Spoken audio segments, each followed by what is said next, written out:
Well, second day, coach, what were some of your initial reactions from second day practice? It's always difficult right when you come off the field because you make a few assumptions on a few plays you watched, and then you watch the video, and it's, I say it all the time, it's never as bad as you think, it's never as good. But we were better in some areas. Still got some guys cramping and that kind of stuff, and it'd be good for us to get in here and get it graded, and tomorrow they get a day off and rehab and get them hydrated up so we can go pretty good Monday. Got a lot of depth.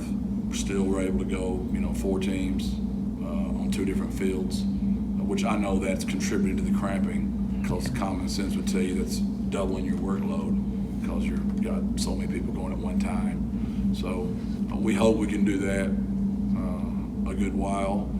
It just helps, especially in a year. Football's already a sport where you got to have tremendous depth just because of the combativeness of the sport. But when you throw a pandemic on top of it as well, you're going to lose kids for different reasons.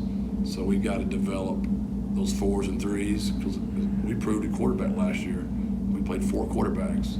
So that was a big incentive for us today, and we got through it again. So it's 2 days of working 4 teams the whole time. When you look at the offense in the big picture, were you guys happy with the run-pass balance you hit last year, or do you want that to look any different going forward? No, I think we averaged on the ball at 31 times a game, and that's about where we'd like to be. Ideally for me, if you were to just cut it up perfectly, I'd like to be, 2/3 run, 1/3 pass, but yardage the same. Because I like to throw the ball down the field. And I like to have a mindset of running the ball downhill, which makes people have to commit to the run, which allows me to throw the ball deep. So we say it all the time. We want to run the ball to win, and we want to throw to score. That's not to say that we can't run the ball in the end zone, but we want to run the football. So kind of like I said, that we averaged 31 passes last year. So probably averaged, I couldn't tell you exactly, but I would imagine we were 70-something plus snaps a game. So, we weren't far off. Of course, we got in some games where we, had to throw a little bit more than I probably would have preferred to, which skewed the stats some. Jeff, in the spring you mentioned several times about getting the offensive line numbers up and getting those freshmen in here. I know you haven't been able to watch a lot of film, but what were your impression of those new guys on the offensive line so far? Yeah, we've talked about those guys quite a bit. With Philo, did we miss on any of the 5? And he believes strongly we didn't miss on any of them. Of course, we haven't been in pads yet, so that's a little hard to tell. And we'll know more Monday when we shell them up. But we feel really good about those 5 guys. It was also great, that Dom came back as a super senior, and Jalen came back as a super senior. So in my mind, that was like 7 recruits, because we recruited 2 kids to stay, and we got in 5 more, which that was a blessing, because you hate for those freshmen to have to play immediately. You want to bring them along a little bit, because that's the most difficult position to learn, and it's the most important position, even though nobody wants to really admit that. Why is the depth there so huge concern? Is it just the injuries, the kind of grind their body takes throughout the season? Yeah, it's just going to happen. Yeah. And like what I keep talking about, this 4 deep deal, you can't practice football without those guys. Yeah. If one of them's down and you don't have a complete line, you're having to go to 3 groups. Yeah. Well, then if another one's down, then now you're at 2 groups. So now the DBs don't get to benefit from it. The 4th string linebackers don't get to benefit from it. That's the hardest part, is can you keep 20 offensive linemen up and running so you can have 4 groups practicing football. And, we're already under 20 already. And we're having some guys having to go twice, so you got to be careful on that just because of the heat. But that's the issue. And we feel really good as far as all those guys are returning from last year, and they all played very important snaps. So we've got not depth concerns as far as player experience, just the pure number. So getting those 5 freshmen in here was good to get our number up. When you mentioned that deep shots are ideally a big part of the offense, does that sort of factor into how you evaluate quarterbacks and choose a starter? Do you look at that part of the game a little more heavily, just who can throw a better deep ball? Yeah, for me, their ability to make throws off of a platform, accuracy's first. Then can they make throws off of their platform? And then how well do they throw a deep ball? Obviously, I got to have IQ, character. Sure. Are they winners and all those intangibles? But when I'm evaluating a quarterback, I don't want a stiff guy.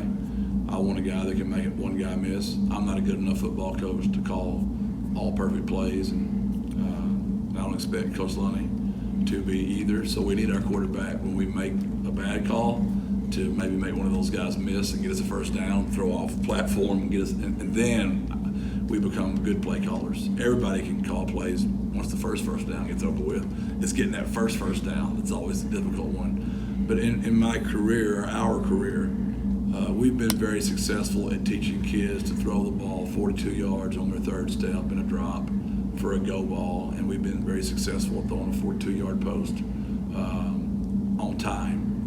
And there's been very few quarterbacks I've ever coached in my career that we couldn't get that. You don't have to throw it further than that. I mean, if you can throw it 42 yards on time and make people miss, and you are accurate, you can play quarterback for us. Frank told us in the spring that his big focus was becoming a more accurate passer. Do you see any progress in that regard? Today, for sure. He had a really good day today. Just in scale, I know for sure he threw the ball a lot better than he did yesterday. Him and Josh both have really been throwing the ball well. JoJo's a good thrower of the football, and Eddie Lee as well. All 4 of those kids. Lowell's coming along. He looked better today. He's still not where he was for sure, but he looked better. And I'm going to go slow with Lowell. Lowell doesn't want to go slow, but that's what you need a coach for. I mean, I need to protect that kid. Feet concern me as a head coach. I'll let some kids talk me into playing with arms and shoulders and hands, but feet concern me because that's your escapability, and I don't want to compound an injury. So I'm going to really be careful and cautious with that kid. Frank seems like kind of an emotional leader for the team and a guy that people just sort of are drawn to and rally around. How do you describe what you've seen in terms of how he relates to his teammates and just those things that he builds? He does it different than Josh. Frank talks more, and he's funny, and he's sarcastic, and but what people miss on Frank about is Frank's always the first one here.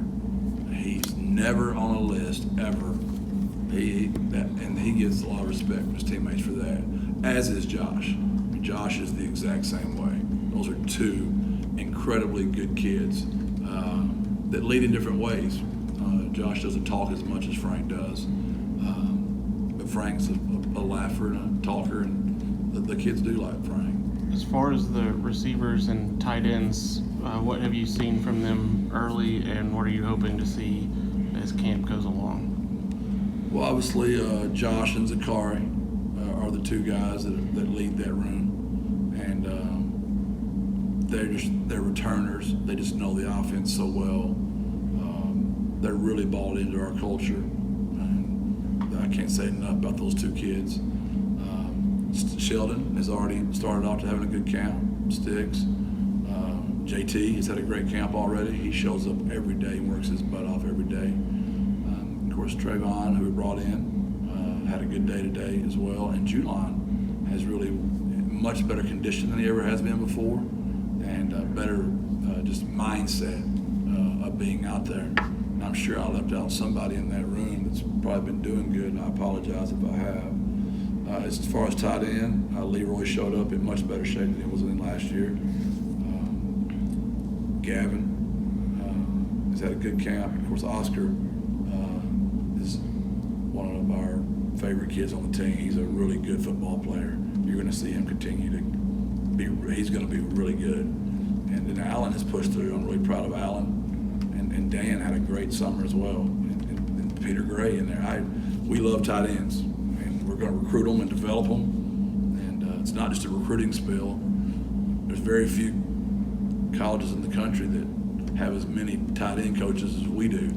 I was a tight end coach and a receiver coach, but I have coached tight ends. Barry Loney Jr. coached tight ends. Justin Burke has coached tight ends.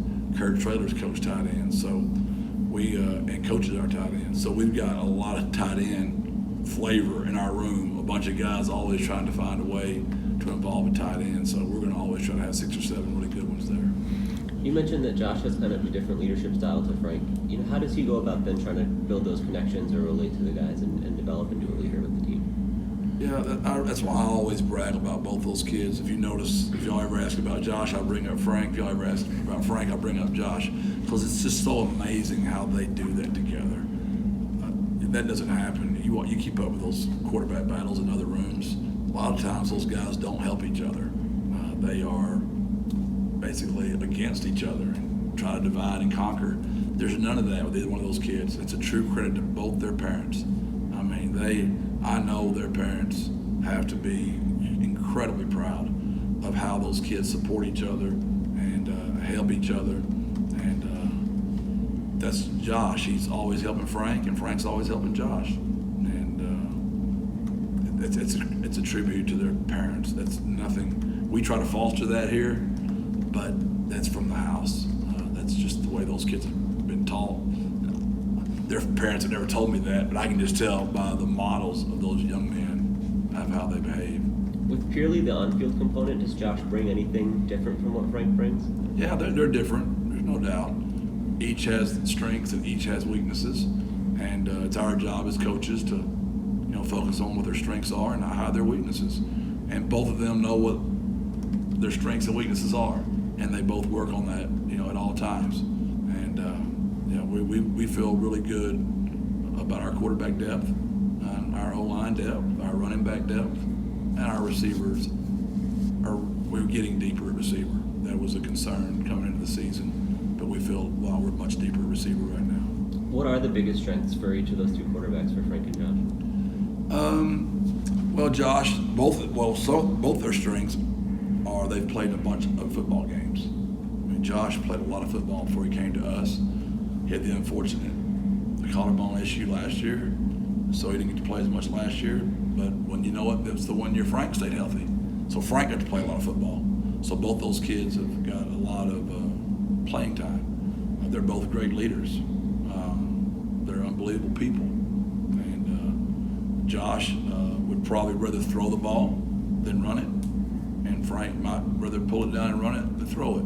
So both of them are working on that aspect. Josh is becoming a better runner, and Frank is becoming where he's more confident in throwing the ball, which he has done in the spring and the summer, and now he is doing that. And Josh has really leaned his body up. He looks fantastic right now. I don't know if you've noticed, he's chiseled up, so he's moving a lot better. Is that quarterback run component essential to striking that kind of ideal balance you talked about? Yeah, we're going to always run our quarterbacks.